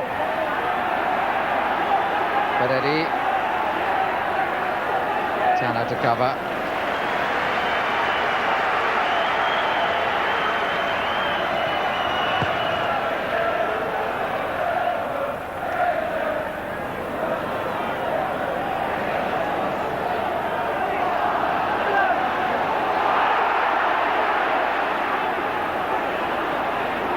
Second bite for Walters. Did the hard bit and then lost the control. Almost from Rush to Houghton. Guerrero, Auxerre, Coquin, Marsh, McManaman to his right, Houghton the other way was the better ball. So easy to say that from here. Mulvey, Marsh, everything to his left. He's got plenty of room to use. Oh, and it's wide by Houghton. I think the flag was up. Yes, it was. Had to be. There were suddenly 3 players for company with Martini. Well, I don't think so. Not the moment the ball was played. But the linesman said it was, so it wouldn't have counted. Definitely. Look, the classic case of when the ball was played 2 or 3 forwards onside, and probably a relief for Ray Houghton that he's got off the hook by the linesman's flag going up. He'll be quite relieved, I think.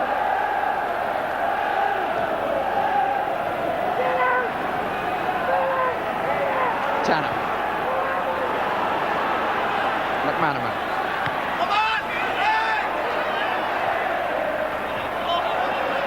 We've had 20 minutes of the second half, 25 minutes left. 2-2 the score. Mulvey gets away with the most blatant handball of the evening from our view. This is McMahon. Shooting chance. A great save by the goalkeeper, because Steve McMahon did everything right, hit the shot and it went through the goalkeeper's leg, the defender's legs, and the goalkeeper could only have seen it at the last minute.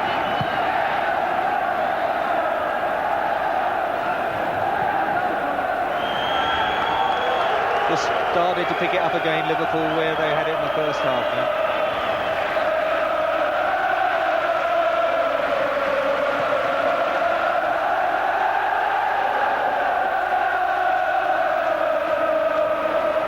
the names may have changed, but it's like old times at Anfield.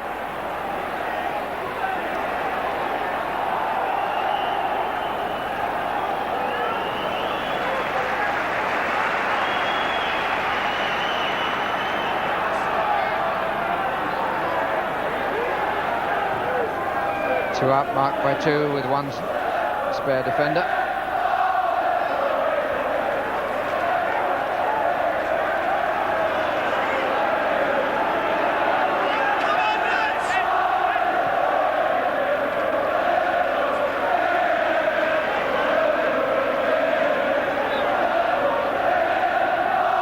The wrestling match is called in Auxerre's favour.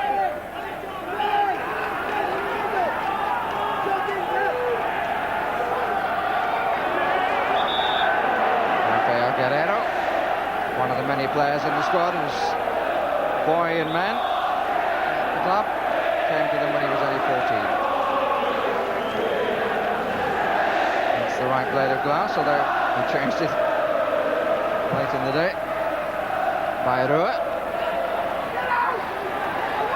Ray Houghton really has worked up and down this right touchline, and in other places too. The referee didn't like the stretch by McMahon. Wouldn't have counted too much in a Football League game, but I'm not sure what moral should be drawn from that.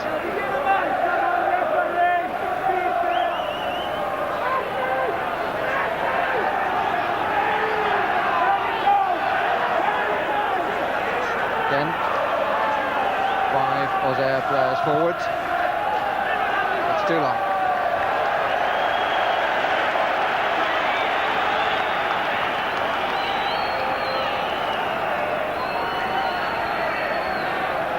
Must have been watching too much of the World Cup in the other code.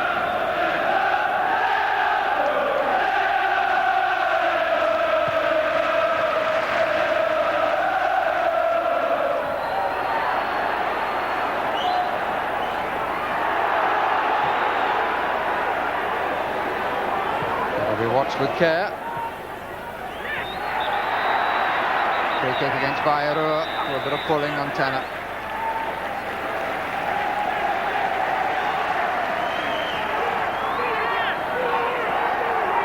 Take it from the right place, says Bruce. In other words, a place from which you can kick it to me. Oh, goodness me. Whew.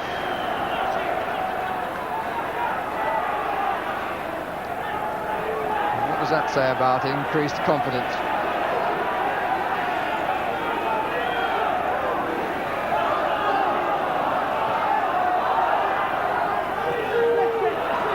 McMahon. Mulby. Rush on the chase, but the flag is up, and the free kick is Liverpool's, which Mulby will be very relieved, because having flicked it on, it seemed that he was the only one likely to catch it, and he was never going to catch it. We've got the free kick for the challenge. Rush and Dallas being talked to by the referee. Rush and Roche, I should say, being talked to by the referee.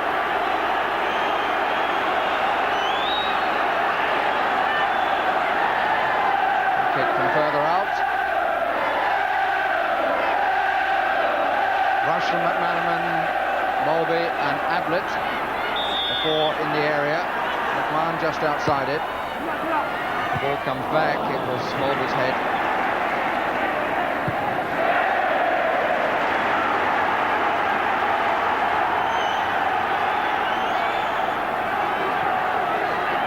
Minutes to go. If they can't reach a decision, there will be extra time. Walters.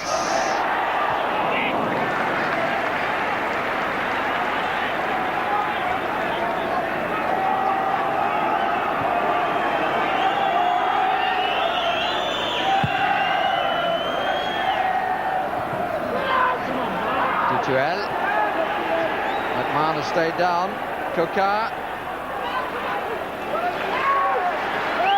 Sharpness again from Grobbelaar as McMahon will now get the attention that he requires.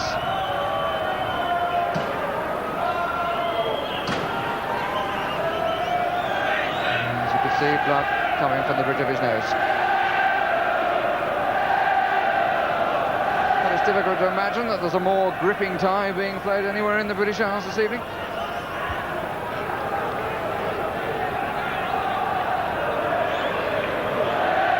McMahon is not alone in being more his old self.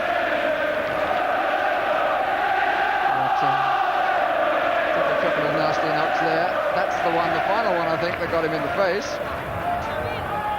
But he may have a few other bruises too.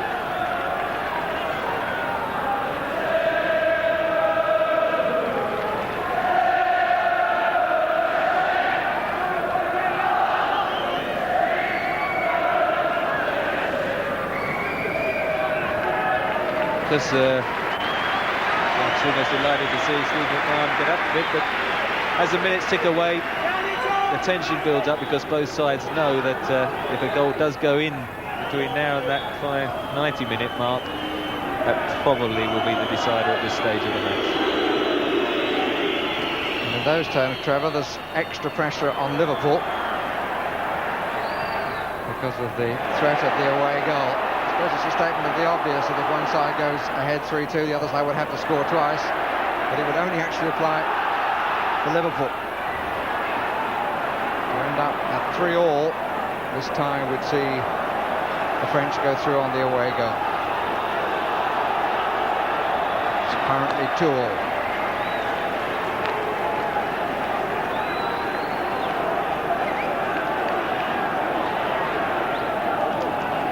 McManaman.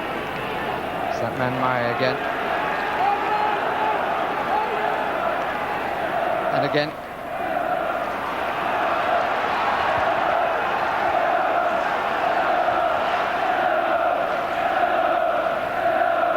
And again. Ablett.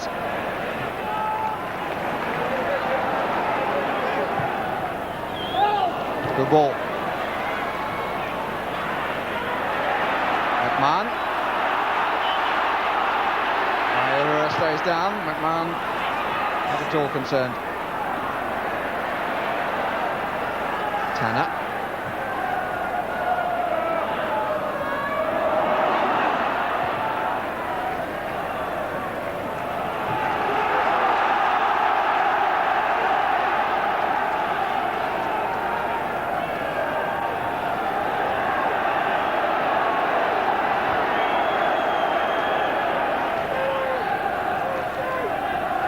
Rush.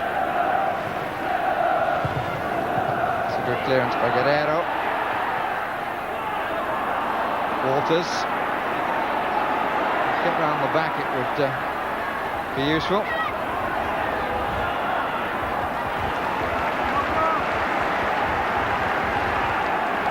This is always the case when you get man-for-man marking. There have been some good contests within the contest overall. It's another good challenge by Dallas. Was it out? No. Mulby.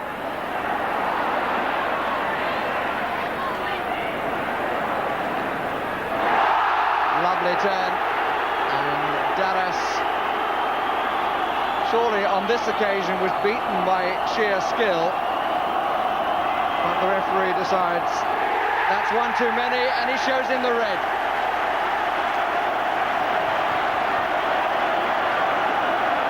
Well, there have been many challenges that he has made on Walters, which were very harsh. But Giroud, I think, is entitled to feel that's very hard. But of course, he was booked in the first half, and for 2 yellow cards, he gets the red. But that seemed to me to be a player losing out to a brilliant piece of skill. Well, I mean, he's played into Mark Walters. He does wrong foot him. He just puts out instinctively a foot there. I mean, it happens to be an Auxerre player this occasion, but if it was a Liverpool player, you have to say the same thing. There was no way for me that was even a booking offence, and it's a great shame that it's gone on. And the French have brought on another defender, Mazzolini.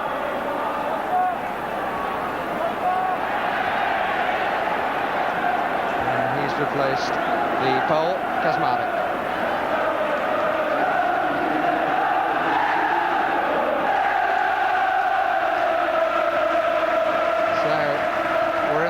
22nd minute, and Liverpool have a man advantage.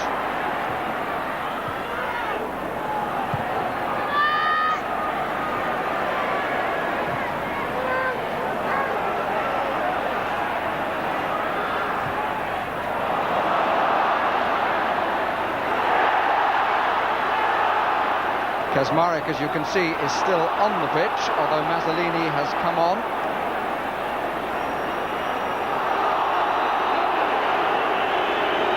And the man he's replaced is Auxerre.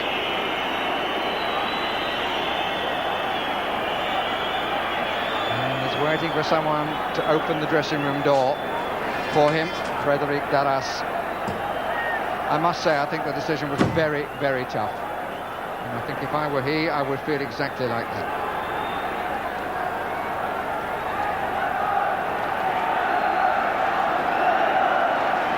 So,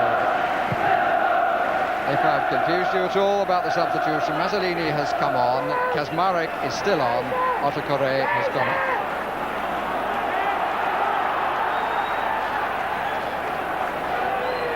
Burrows.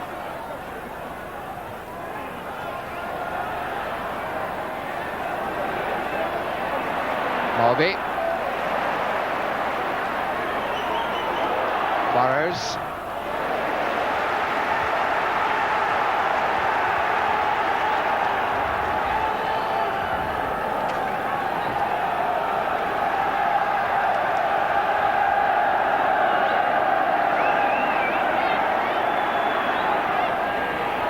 Burrows. Good reach by Kaczmarek.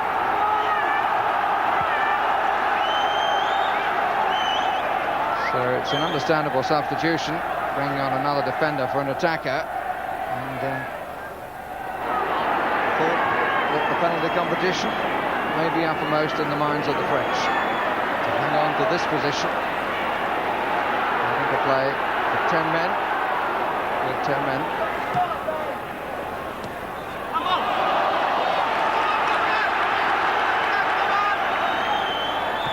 Manaman. Bayrou, rather a hasty clearance which falls kindly.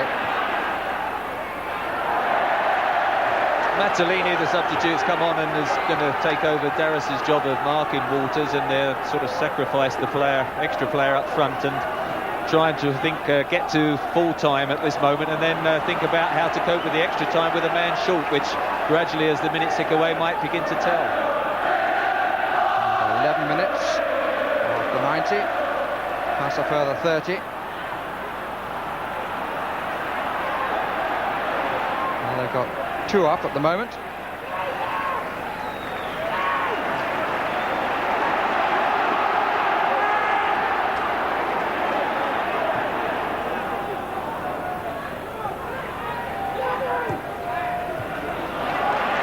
Manaman. Marsh.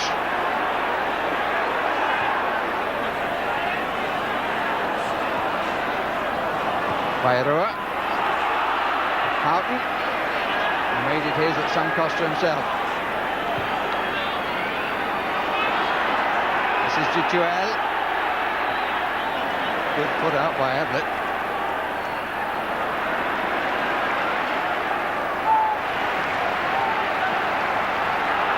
Minutes of the 90 left. Crowd roaring Liverpool to make extra time unnecessary. French down to 10 men.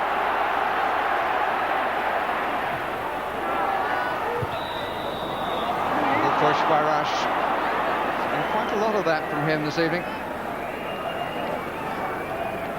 Yes, Ian Rush to be helped out because Auxerre have got a number of people now defending. It's important that the Liverpool back four, at present quite often only have one, but certainly at the most two to mark, do push in and help make the extra man that they've got at this occasion, because if they sit back then they won't be able to make that extra man tell. Burrows. Mulvey waits for McMahon, then gives it, well, in fact, between McMahon and Rush. Marsh. McMahon. Kokar gets goal side. goal side.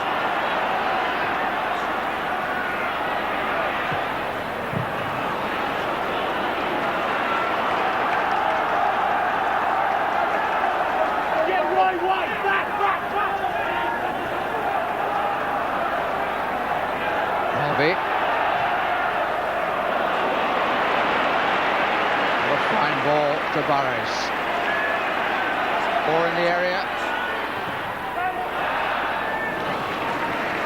Superb crossfield ball by Jan Molby. It looks as if David Burrows would be mainly the spare man. It was him who got out wide and got the cross in, and if he can get going down that left flank, Liverpool can pick him out early. He could be the one that could put the crosses in. It's not the best of headers by Ablitz, and here's Bayrou.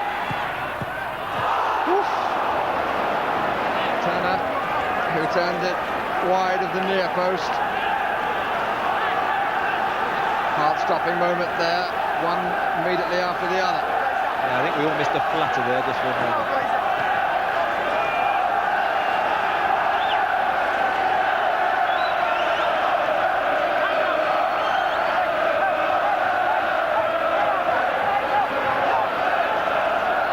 Stephen Mayer has come forward. Waste of the set piece. Liverpool won't complain.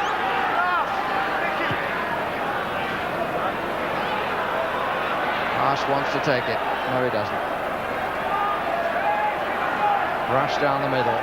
McManaman just to his right. It's comfortably seen. Roche. Mulvey. Walters! Scores!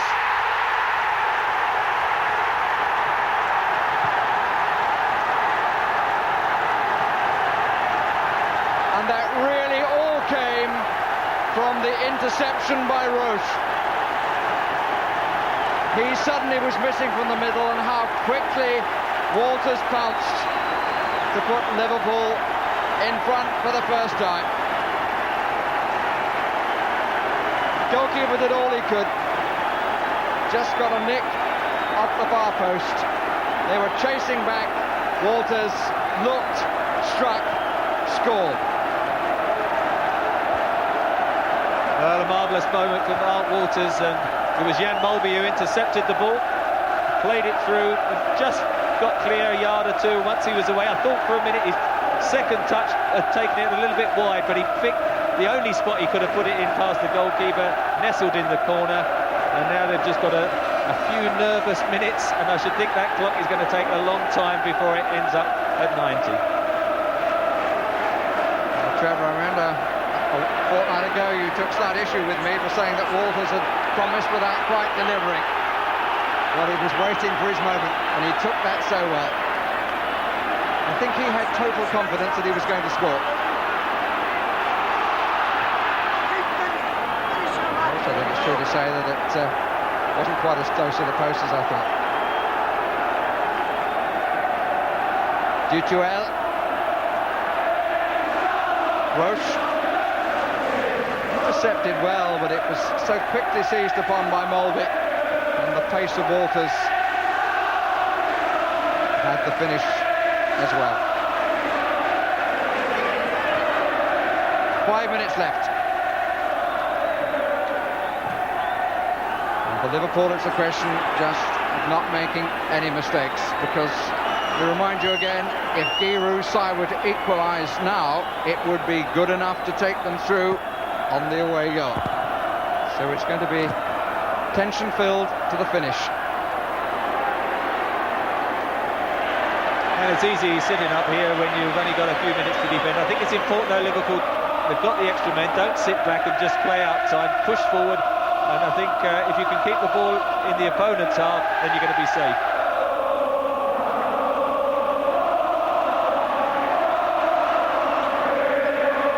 Free kick to Liverpool against May.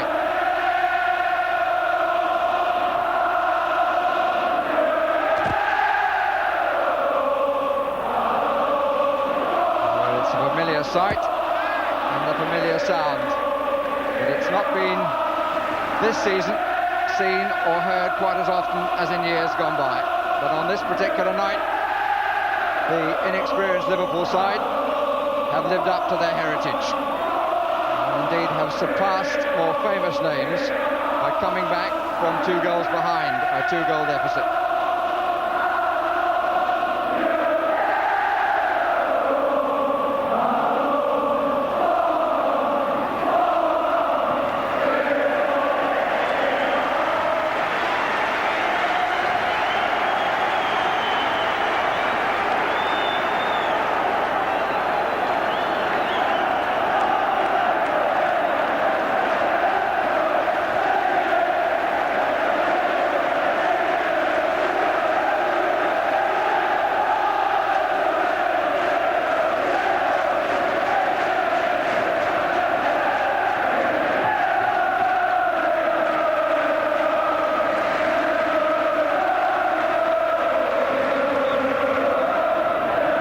Whistle had gone. Ball was out for the throw.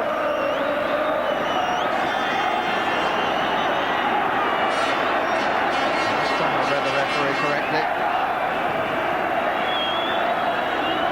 It's a very typical expression, but the inner feelings in great contrast with 2 weeks ago.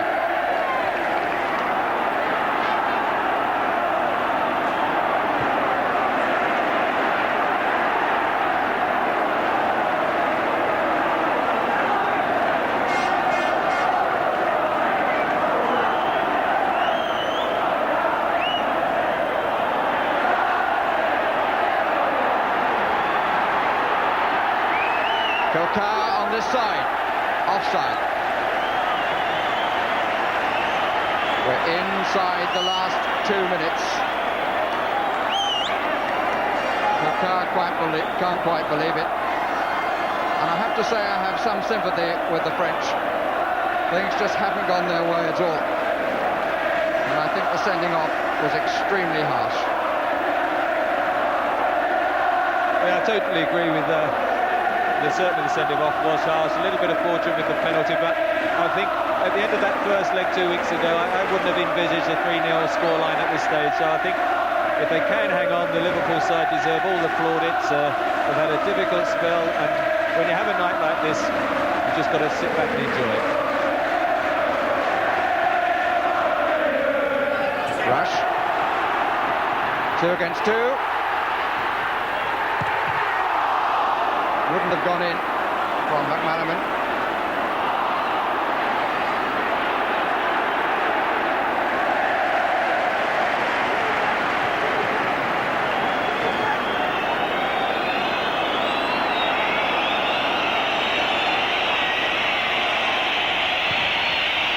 We're well into the last minute.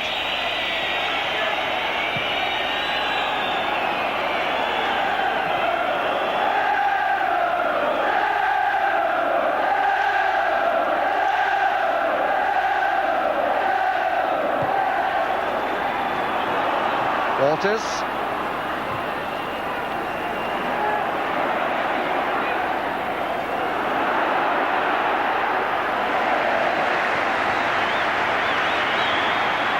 Hesitancy between McMahon and Ablett, or more on the part of Ablett, I feel. But he's made his personal recovery. And we're now playing the time that the referee is allowing for stoppages. Mulby, huge space on the left for Burrows, 3 waiting for the decent cross, and they're still waiting.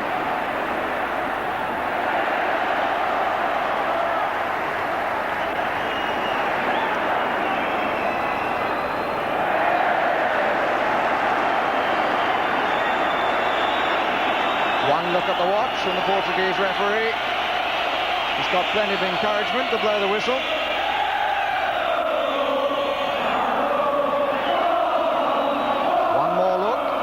On it goes.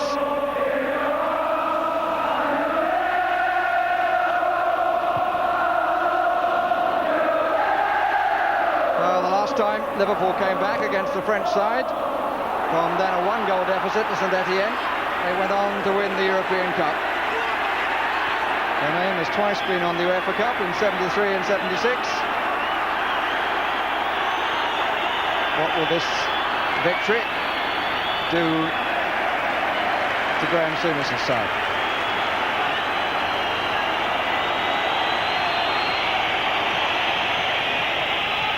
The whistle is actually between the lips, but there's no puff. It's in danger of swallowing it. No longer! If 2 weeks ago it was the worst performance for Graham Souness's side, tonight it's been their best. He's made a huge difference, Jan Molby. Mark Walters getting the winner with 6 minutes left. The Liverpool side of this season has had its problems, doesn't have the experience, has been altered madly because of the new laws of UEFA, but they have done something that no Liverpool side has done before in Europe. They've come back from 2 down to win.